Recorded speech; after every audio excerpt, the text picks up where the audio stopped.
Well, hi, everybody. Welcome back to the Tattoos and Toddlers podcast. I'm here with another episode, and you may have seen like a slight delay in my Spotify postings because I do not know what is going on with Spotify. But do not worry, I will still put everything on YouTube until I figure that part out. But today I have a very, very, very special guest. And as you know, I love and know so many amazing creative people. And today I have Katherine. Katherine, please introduce yourself. We want to get to know more about you.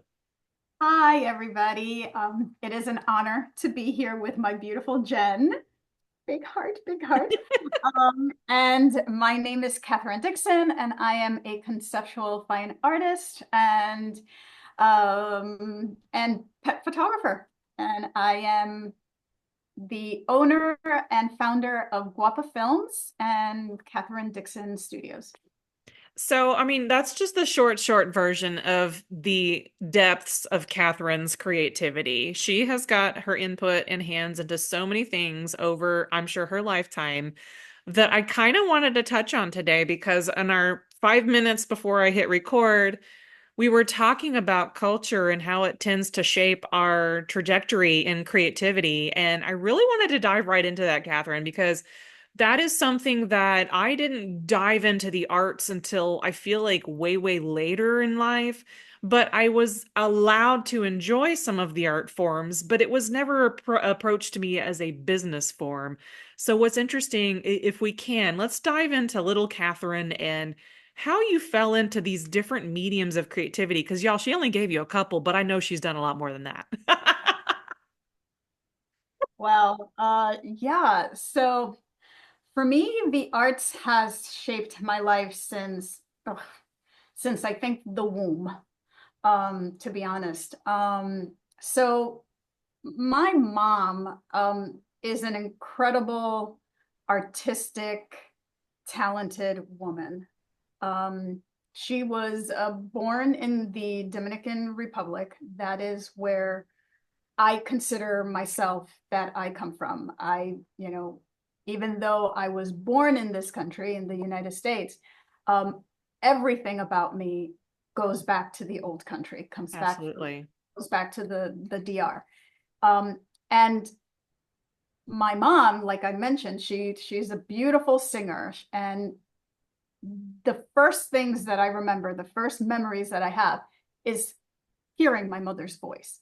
And Mm, for me, the first sounds that I made were vocalization sounds of music. So when I think of myself as an artist, I think of myself first and foremost as a singer. mm. Started singing very, very young, in a very, very young age. And I believe the first things that I did as a very small child was sing at church. So my mother pushed me towards that. She pushed me towards singing in church, and it was a big thing in our culture, to sing at church and to learn all those musical hymns that you do at church. So I was always doing those church pageants. I Yep. don't know if you got to do any of that, but I was always doing church pageants. And one of the things that our culture does a lot is that when you're a little kid, especially if you're growing up here in the United States, is that your parents send you over to the Dominican Republic to spend time with family over there. Very So I cool. spent a lot of time as a child traveling back and forth, spending time with my grandmother over there in the DR, or with family, like with aunts and uncles. So that was a big thing, spending time with cousins over there, learning, how to speak Spanish. Spanish was my first language. I did not learn how to speak English until maybe I was about 5 years old, 5 or 6 years old when I started school. So learning those Spanish songs and singing in Spanish, that was that was all that I knew how to do. And then, after that, it was theater. It was performing. I'm doing, theater work. And my mother was a big thing about making sure that I had kind of like that performance, um, you know, uh, bug put into me. I loved it. I loved it. Because I it really is. Yeah, that kind of stuff is definitely you either want to do it or you don't want to or do you it. don't, right? And I would put on little shows in my house. Okay, I'm a 60 child. Okay, I was born in the 60s. I'm a 60s child, and y'all are going to remember this. Anybody that was born in the 60s. Um, if you lived in the 60s, you probably had furniture that had plastic on it. So my mother had like those rounded furnitures with plastic on it. And, you would have like these big tables that had marble on it. So they would put plastic to protect it. Well, I was the child that was always on top of the plastic furniture, tap dancing and dancing. We needed the plastic because if not, my shoes were going to scuff them all up. That's what I did. That is so Um, funny. and I was always performing. I was always performing and dancing and singing and putting on shows for the family. So it was no surprise to my mother when at the age of like 9, I told her I was going to be a superstar. That's what I was going to do. I was going to be a superstar. Everybody would ask me, what do you want to be when you grow up? I was going to take care of animals and be a superstar because I wanted to be a veterinarian, which I couldn't pronounce the word, a veterinarian. And that's what I wanted to do. Because that was the other thing. Any sick dog or cat or bird or mouse, oh, another thing, if you grew up in New York City, they would put mouse traps. The mouse would not die. I would cry, save the mouse, save the mouse. I would have to put the mouse in a box until I fell asleep and then flush it down the toilet because I needed to save the mouse. Aww. I wanted to be a veterinarian and a superstar. So that's what it was. But my father, however, was not happy with this because in my culture, although certain artistic pursuits were fine, like maybe singing and church, those things were fine. Dancing, that was for the hoochie mamas. And he was like, you want to be a hoochie what? Or you're going to be a nurse, or you're going to be a teacher. Those careers were what my father wanted for me and expected it. There were no questions in my father's mind. Yeah. That's what he wanted. He wanted my brother to be an architect, for me to be the doctor or lawyer, and my sister to be a doctor or a lawyer as well. There were no other options. No other options. Theater and singing and, dancing was, like when we would put music and dance, he wasn't too happy seeing us dance, but the singing was okay because it was church music singing, but the dancing he was not too happy about. He hated that I loved Grease and that I loved, all of these beautiful musicals from the 1970s and stuff that I was passionate about. He didn't like that. But he tolerated it because we were in America. And that was a huge thing for him, that we weren't following the old ways of being raised the old ways. That was very difficult for us. I mean, he wanted us being raised the way the kids were being raised in the Dominican Republic, but we were American kids. And it's very difficult to mesh those two different styles, the old way of the DR with the American style that we were being exposed to here. Yeah. And it was difficult. It was very difficult in our household for my brother and my sister and I to be the Dominican kids in America.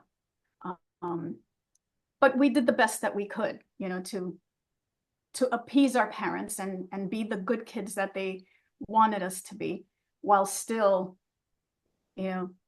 navigating the bullying situation of, wearing the clothes that were from the neck all the way down to your feet that our parents made us wear, while all the cool kids were wearing bell bottoms and cool clothes, you know.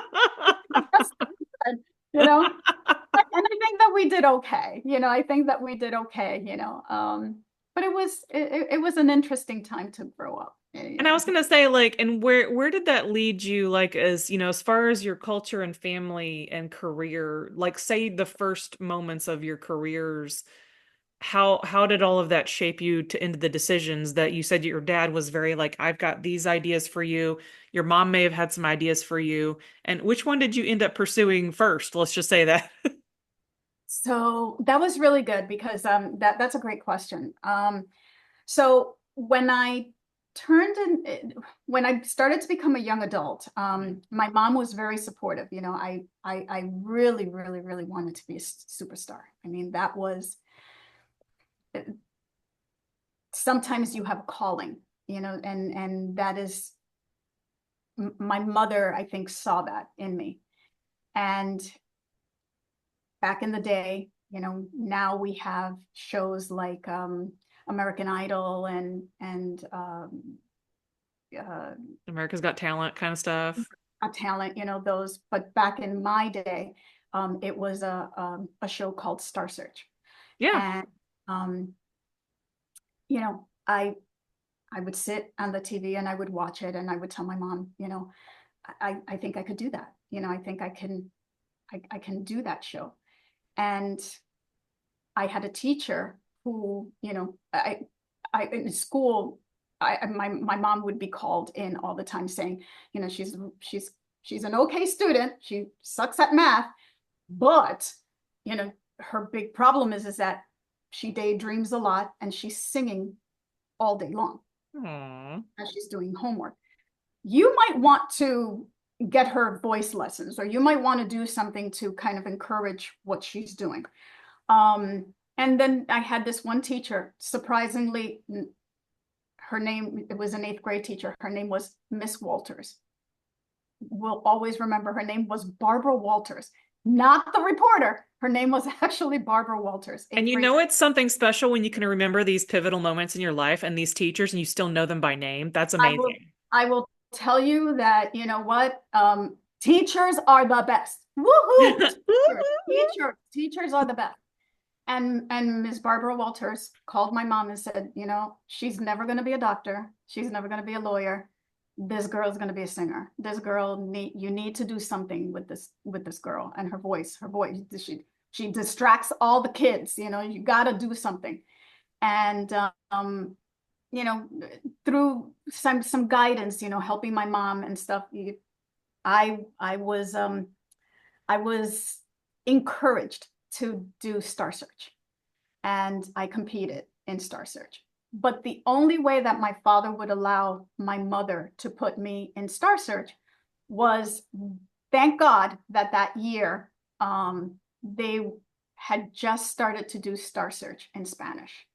And he would Ooh. only allow me to compete, not in the American Star Search, but in the Spanish version of Star Search, because it was being done, you know, in the Hispanic community. So, so I got to compete in the Hispanic competition of Star Search. I didn't win, but that was okay. It was a great experience. And I was signed to the William Morris Agency at that, you know, at an early age. I was 19. And then I was able to get a very small contract with Sony, and I had a very tiny, very, very minute singing career, which kind of started me in what we would call my artistic career. Well, that's And kind of a pretty awesome start, considering that I love that it felt like you had options, even though they were very, niche options to get started. The fact that you found, or your family found a way to, I don't want to say compromise is not even the right word, but maybe it is the right word, like a way for you to pursue something within the parameters that your family was okay with. yeah, yeah, and especially for my father, who was so reluctant and so just like, he was just like, this is so not what I want. But I had to make compromises. I had to make some huge compromises with him, because he was like, you still got to go to school.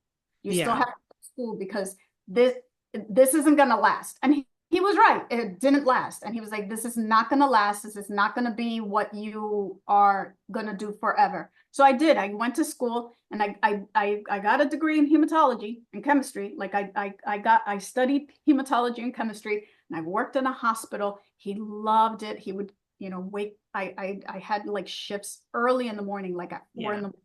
My father would get up every morning with me because he worked early in the morning, and it was like our time. Like he would go with me, make sure that he paid for my cabs to go to the hospital because he didn't want me to take the bus or anything. And he made sure that I got on my cab to go to the hospital for my hospital shift. It was like our morning time together. And he was so proud. He was like, "Oh, you're a doctor." I'm like, "I'm not a doctor, Dad. Far from being a doctor. I just work in the hematology department, but for him, he was like, a doctor in the family, not a doctor." Okay, but he loved that. And he could care less that I was doing the singing, that I was doing all of that Right. in the hospital. I worked a 3-hour shift in the hospital, and he loved that. And that was like our compromise, that I was doing that. And then when the singing crap kind of fell apart, Fizzled like out. Yeah. he was happy that I had done that. And I think that was what he felt happy and proud of. Um, and I was okay. It was funny. I was thrilled that I had fulfilled that dream of his. It's really weird because I should have been really disappointed that my singing career went to the crapper, but I was really happy that I had fulfilled his dream. So Yeah, it is a very interesting dynamic. It really is because we were talking about generational gaps and how my parents viewed their lives was definitely different than I have viewed my life, which I do consider it a gift now. Like I didn't know I could do photography as a career at all, honestly, until 19 years ago. And that's half of my life. I didn't know, over half of my life. I didn't know that I could pursue certain arts because, a lot of us who are creative and we have these gifts, we're not necessarily told we can make that as a career or it doesn't pay your rent, all this other stuff.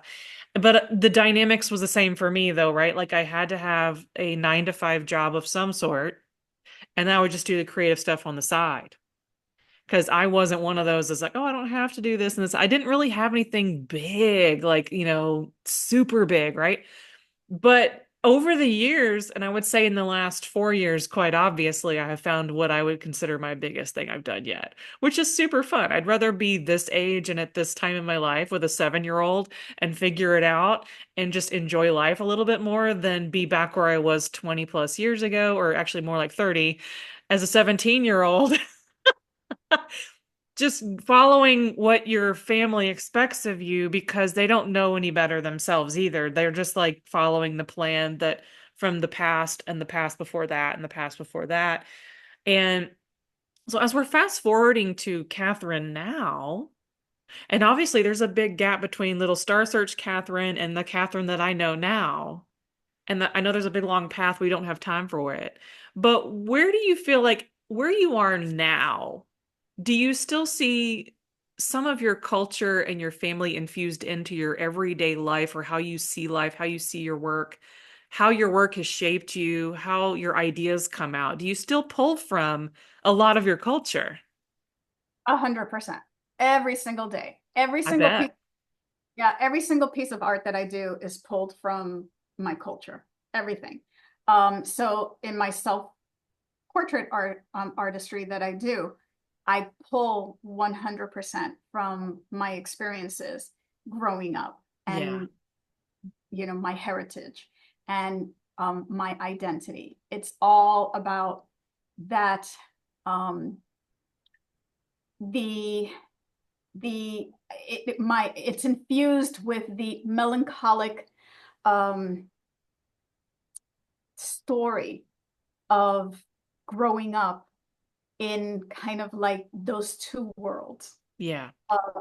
of, of trying to find who I am, and where do I fit in? Do I fit in the world of being a true Dominican, and everything that embodies that history, and the generational trauma that comes with with everything that happens, that happened, to the Dominican people and all of that, or the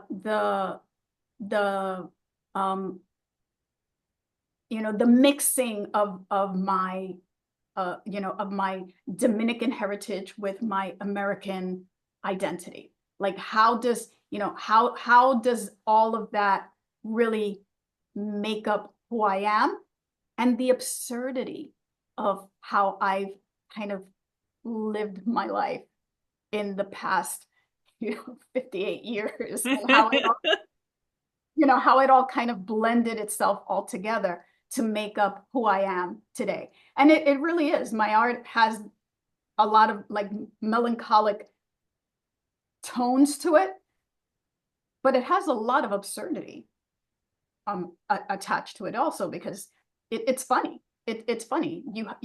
I find so much humor in the way that everything kind of played out, in my life. Nothing, I believe that in all of our lives, we need to take the good and the bad and the beautiful and the ugly and find the humor in all of it. Otherwise, we don't appreciate what our lives has contributed in who we are.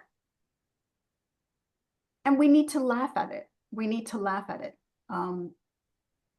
In that laughter, we can finally release the things that have hurt us. I agree on laughter so much. And I'm so glad that, I think we all find our ways to express who we are, all of who we are, in our creativity, whatever medium happens to come out of us. And I love that you're doing that. And I love that you're going to continue to do that, because obviously there's a lot of things, a lot of layers. And some people wait their whole lives to start revealing who they are. And I think those of us who are on the journey, who have been taking off the layers for years now, to really accept all of who we are. I'd like to say I could make art while accepting myself completely first, but I've done the opposite, and I've kind of gone my own way of like, let me just make art about what I'm feeling right now, then I'll analyze it later. And I've done that for a long time, and then now it's this point of, okay, I'm analyzing something before I even make it to understand it, and then I want to talk about it. It's very interesting to see how we can all peel back the layers, and we can all figure out how to best to communicate it, not only with other people that are looking, but to ourselves. Yeah. Yeah. I mean, yeah, it's funny, like you mentioned something earlier, because I wish we had like hours and hours to really talk about, Oh, I know. every single piece of the Peel layer. back the layers. It's like an onion, it's like, and get really stinky in there, really stinky and dirty, but and to really like get a little deeper also on the cultural piece of my, in my culture as Yeah. well. One of the things that impacted for me, that is also embedded into my art, is that throughout my life, one thing I'm not sure that I'm not sure that even I don't know that I know Well, that let's we have go. shared a lot through PPC, Let's go. but one of the things that happened to little Katherine is little Katherine grew up, and as her singing career was deteriorating and falling apart, she became pregnant. She fell in love, and like a wonderful story. She fell in love. She found someone that she thought everything was going to go well with, but then it didn't. That love fell apart, and she became pregnant, and she had a beautiful child, and she started to raise that beautiful child on her own because the partner left. Yeah. And but then she found another partner who she married, and she's been married to that partner for is wonderful. So we can talk children, and we can talk lots of children, and I can tell you lots of things because that baby now is 30 years old, honey, and he's a grown. Yep. Yep. But aside from that, during those 30 years, a lot of things happen. And that one of the things is that I had a traumatic brain injury. Mm-hmm. And I lost my eyesight. And in my culture, one of the things that's very difficult also to navigate is being disabled. And being a disabled artist has also kind of impacted how my artistry is manifested out into the world. And it's shifted the type of art that I've made, because singing, even though it is a part of something that I still do, I still sing, music, it forced me to change what I did from my art. When I suffered my traumatic brain injury, I didn't know whether or not I'd be able to do art ever again. Mm-hmm. Know that I would be able to memorize anything. I lost memory. I lost my ability to function. But my therapy that I received after my traumatic brain injury, one of the things that they said was to build new synapses in your brain, and you need to go back to the arts. The arts is a great way to build new pathways. So I actually went back to school, which was what I wanted to do when I was younger, but my dad didn't give me that opportunity. I actually enrolled in a conservatory, and that's when I got my degree in musical theater. I was in my 30s when I did that. Mm-hmm. And that speaks to what you were saying, how, being able to go back and now as an adult do what you want to do as opposed to what your parents wanted you to do. And that's when I actually got to study my art. And then I got my degree that's when I got my education in musical theater, in voice. And then after that, I got out. I was doing a little bit better, and I said, I'm going to keep going. And then I enrolled in a program here in the state that I live in film, and I my certificate in film. And that's what prompted me to open up my company, Guapa Films. And I started making films.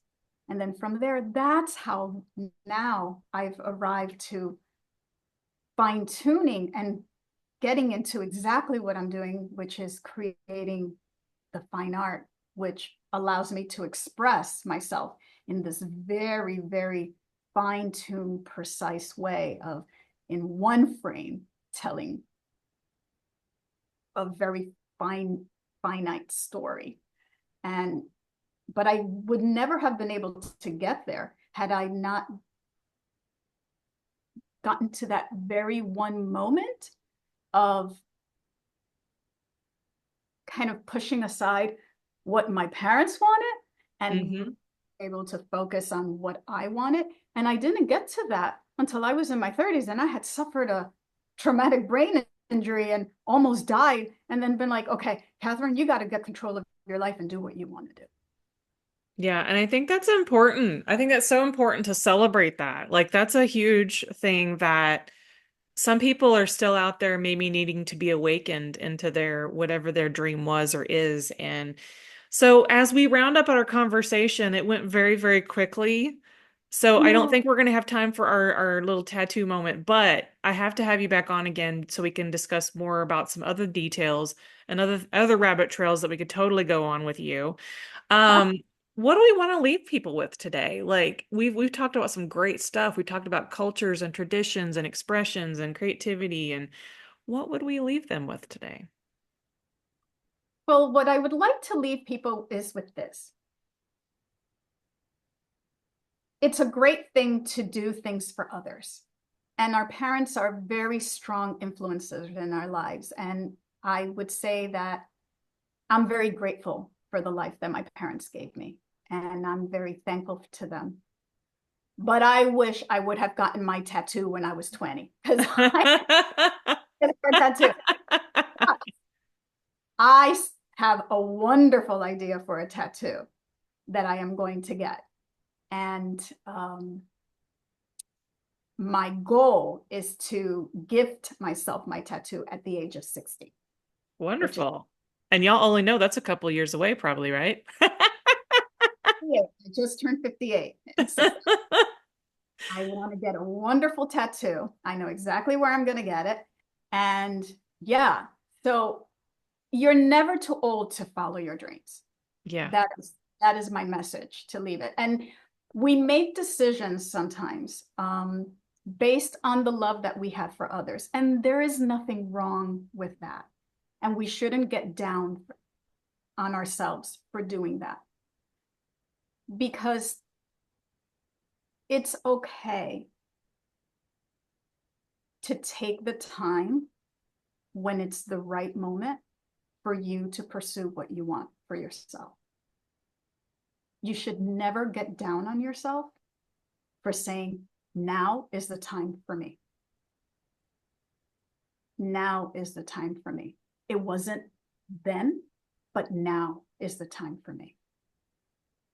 Don't look back at what you didn't do then. Now is the time for me. And it's okay. Yay! That's the perfect way to leave this episode with you all today, because that has been my week this week. Is my question to myself, and maybe to any of y'all listening out here, is what am I doing? There is a finite amount of days and years left on our little roster here. And if you are not in pursuit of the truest you that you have ever been, I encourage you to get out there and find who you are and do the things you know you're supposed to do. Because what are we waiting for? What is the real reason while we are here? What are we doing? And this is kind of where I've been this week when I've been confronted with a lot of different things, and I want to ask myself, why am I here? What am I doing? And I'm really excited to pursue this next chapter. Let's just put it that way. So everybody enjoy the rest of your day, and I will see you on the next episode of Tattoos and Toddlers. Thank you for coming, Katherine. I love you. Love you more. Thank you for